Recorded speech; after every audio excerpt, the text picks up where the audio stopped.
When I first read this story, I had a physical reaction to the end of it because it comes completely out of left field. You're not ready for it, and it's so horrifying. And no, I'm not just hyping the video. Wait until you hear the ending. It's pretty intense. So fair warning, it's tough to listen to, but it's a great story. I hope you enjoy it. But before we get into that story, if you're a fan of the strange, dark, and mysterious delivered in story format, then you've come to the right channel because that's all we do, and we upload 3, 4, even 5 times every week. So if that's of interest to you, please invite the like button to your destination wedding and assure them the dress code is 100% casual, but then actually have a black tie wedding. Also, please subscribe to this channel and turn on all notifications so you don't miss. Your old named Mark was living just outside of Philadelphia with his family.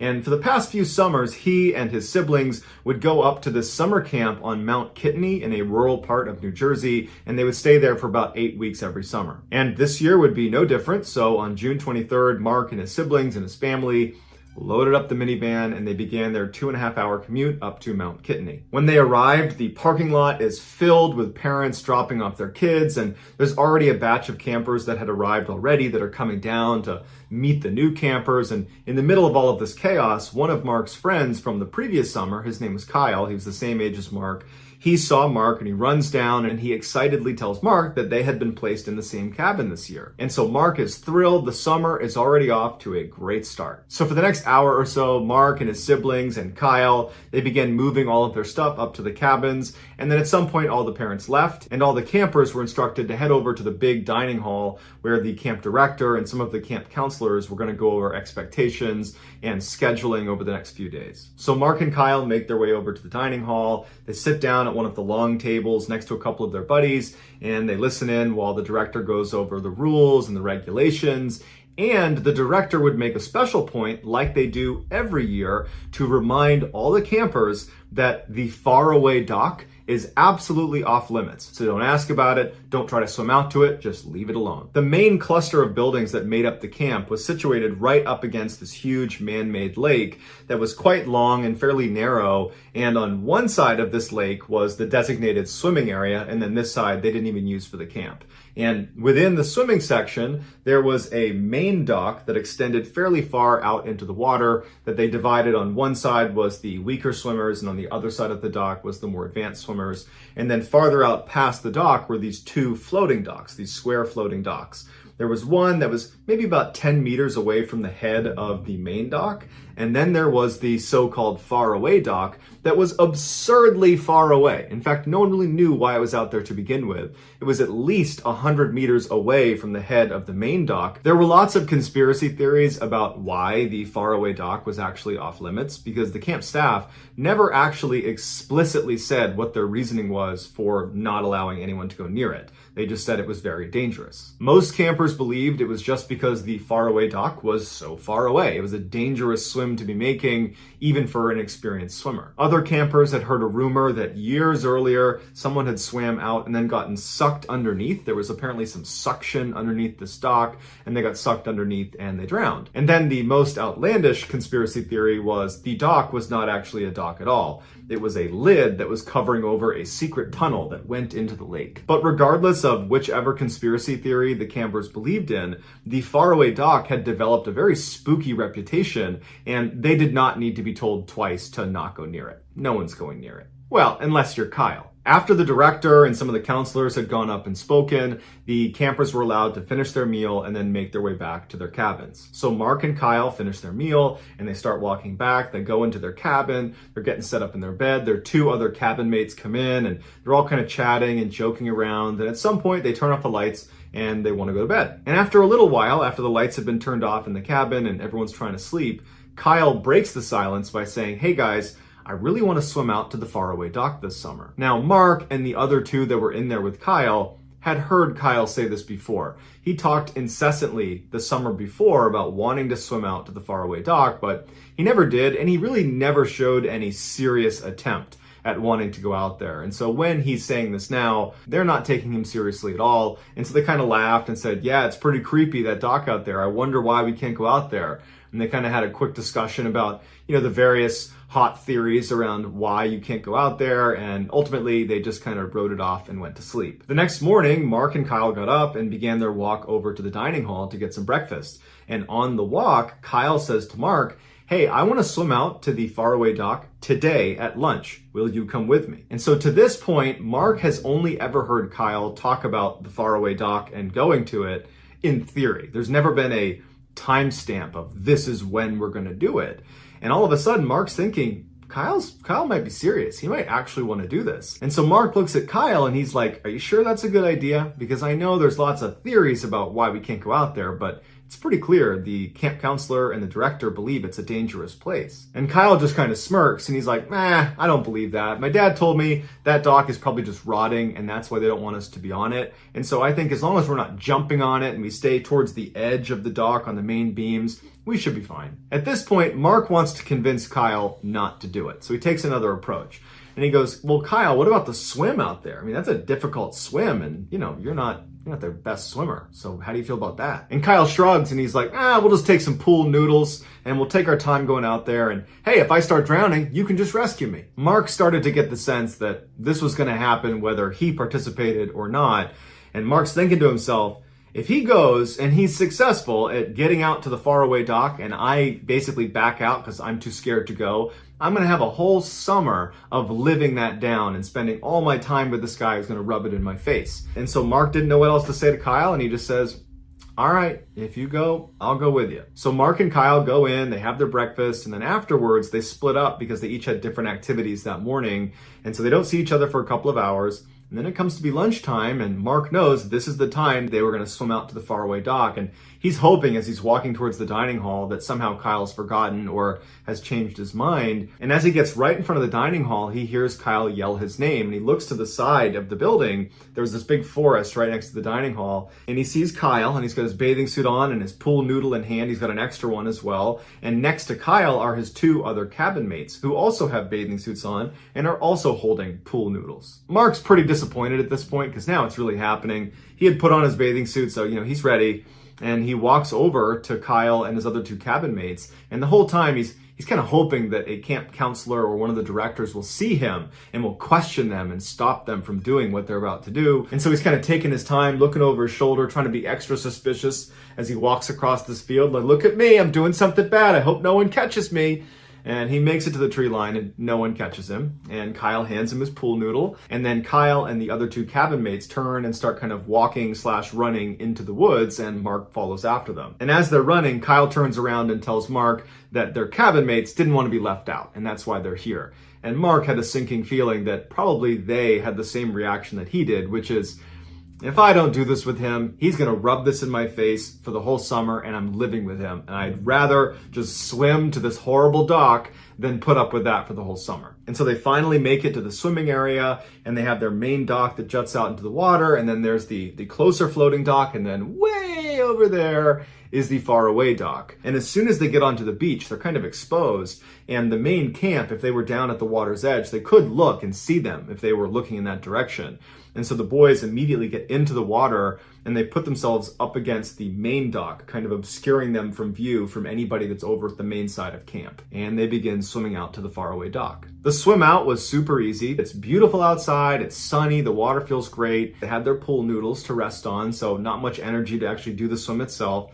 And they were taking their time because they had at least about an hour and a half to 2 hours before they'd need to be back at camp before someone recognized they were gone. And so they get about 3/4 of the way out to the faraway dock, and it's the first time they can see it more or less up close.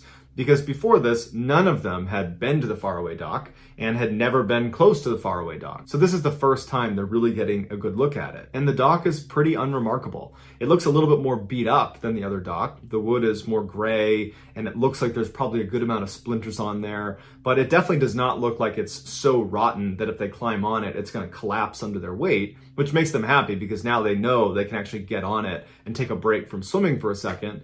But they were kind of let down.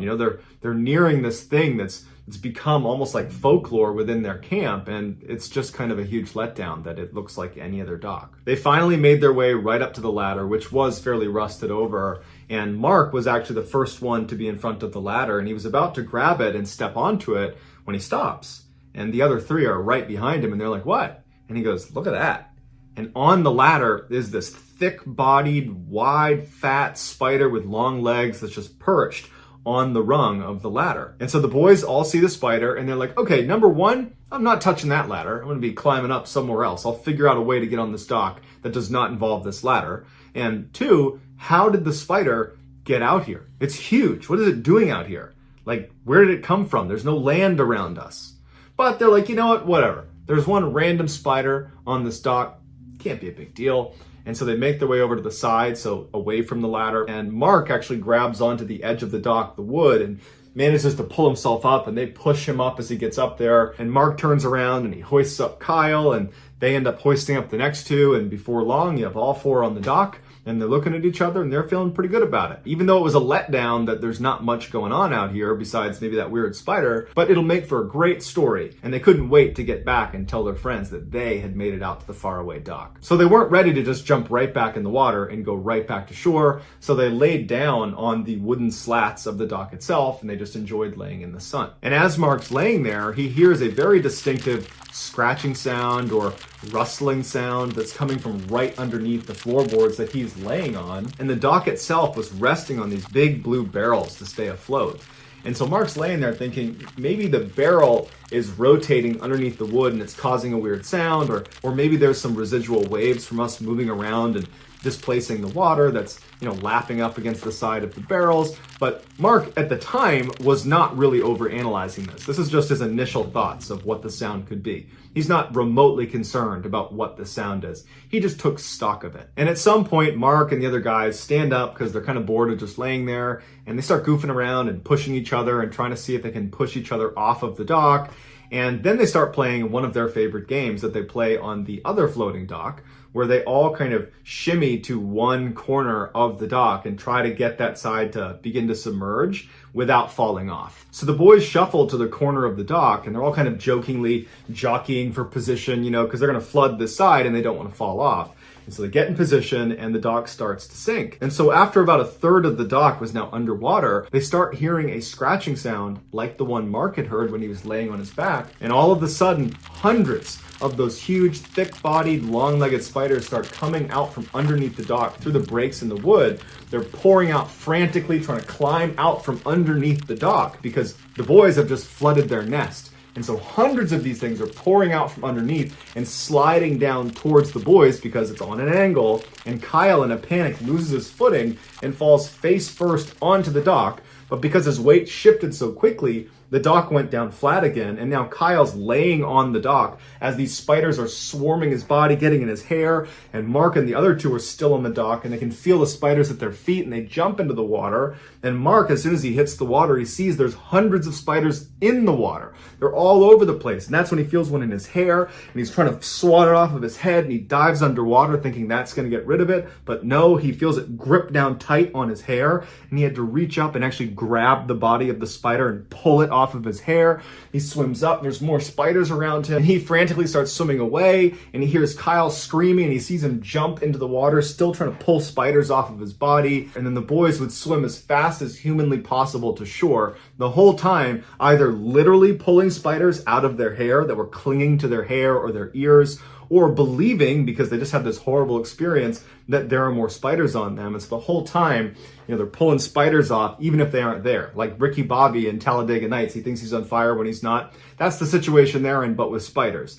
They finally get to shore, and they're looking each other over to make sure there's no more spiders on them, in their shorts, on their back, in their hair, in their ears. And finally, all the spiders are gone and they're safe again. Mark said he'll never get over the trauma of this horrifying event. And he says what really gets to him is when he thinks about when he was laying on his back on the dock and the other three were doing the same thing, and he heard that rustling, that scratching sound. That was the sound of hundreds of these massive spiders that were literally inches away from them, perched underneath the dock. And not just any spider, but the dock spider. And they're named that because they make their home in docks, because they typically hunt for fish, small fish, insects as well, and they have the ability to run on water. They have this waxy substance on their legs that keeps them from sinking, and they can even jump on water and then land again on water to avoid being eaten by fish. and they can go underwater for up to 30 minutes. They can effectively scuba dive because they trap air on their hairy arms and underneath their bellies, and they breathe that while they're underwater. And so these spiders identified the faraway dock as a great spot to live, and they must have ran out on the water to this dock and then made a home underneath, and then no one's disturbing them, so they flourished. Later on, Mark would find out from one of the camp counselors that the real reason the faraway dock was off limits, the reason that they didn't want anyone going out there, is because they discovered the faraway dock was a breeding ground for these dock spiders. And they tried to get rid of them, but they kept coming back. And so after a number of failed attempts, they finally just gave the faraway dock to the dock spiders. And the reason they don't tell the campers about it is because they don't want to scare them. And so that's that. I hope you enjoyed today's story. If you found the secret in today's episode, please tell us what it is in the comments section and give us the timestamp where it's located in the episode. And if you're the first to do that, we'll pin you at the top of the comments section. If you enjoyed today's video and you haven't done this already, please invite the like button to your destination wedding and tell them it is totally 100% casual dress code, but then actually have a black tie wedding. Also, please subscribe to our channel and turn on all notifications so you don't miss any of our 3, 4, even 5 weekly uploads. If you want to get in touch with me, you can direct message me on Instagram or on Twitter. My username for both platforms is the same. It's just JohnBallin416. I also have a ton of content over on TikTok where my username is Mr. Ballin.